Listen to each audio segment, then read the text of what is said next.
What's going on, everybody? This is Gordon Holman here from Kodiak Edge Bladesmithing. And as you can see in the title, this is a review on the Kershaw Leek. But looking here in the beginning of this video, you see a buck 110 here, and you're probably wondering what's up with that.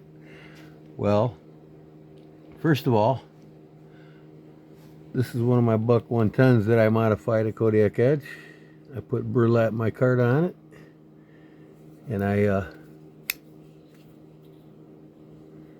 decorated the spine with the spring lock in the spine of the blade. Some file work of a vine pattern that I do. I do many different patterns on the spines and blades, but and I put brown burlap micarta on it. Anyways, I thought I'd show you that real quick. But not only that, there's something the buck 110 and the Kershaw Leeks have in common, and that's only one knife in the world's kept up with the sales, and actually in the first couple years sold more than the buck 110, would be the Kershaw Leek, and to this day they sell just as many Kershaw Leeks as they do the buck 110s.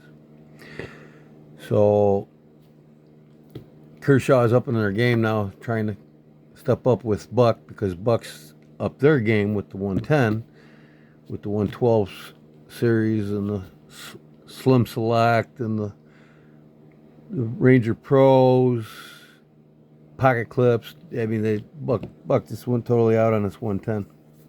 You can get them in all different configurations and automatic, just like the Kershaw. So Kershaw decided to step up their game on their Leeks to keep up with the buck in comparison. But anyways, that's that. Thought I'd tell you about that.